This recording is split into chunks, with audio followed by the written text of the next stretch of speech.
Jeux, chants et sapins de Noël, une école maternelle un peu comme les autres en cette période de l'Avent.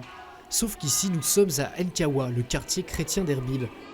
Ces petits symboles sur les habits des enfants désignent des camps de réfugiés.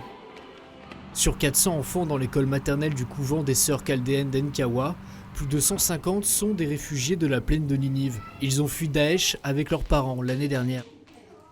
Certains sont scolarisés ici depuis le mois d'octobre. Le projet des sœurs est de permettre à ces enfants de se construire au-delà de leur identité de réfugiés. It is a big, strong base for them to be a healthy human in the mentality and also for constructing the society to be based of this strong idea or strong culture or strong heredity what we get it from our parents and our past people.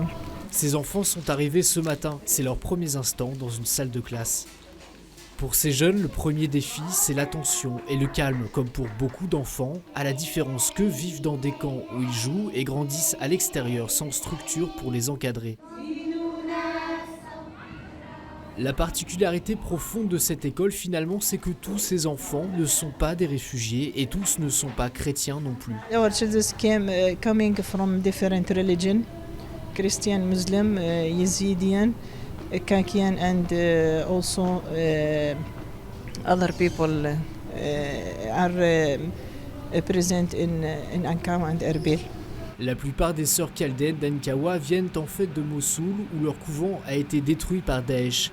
Accueillir des enfants de toutes les cultures et les origines, c'est leur façon de lutter contre les conflits communautaires à la base. This is a big fact for eliminate the ignorance from our country and from our society because the ignorance is the a big problem for increase the terrorist people and also a conflict with each other enter and outside of the country. Le gouvernement kurde n'autorise pas encore les sœurs à prolonger leur enseignement au-delà des classes maternelles. Elles espèrent obtenir les autorisations l'année prochaine et continuer d'accompagner ces enfants qui sont nés et grandissent dans un pays en guerre.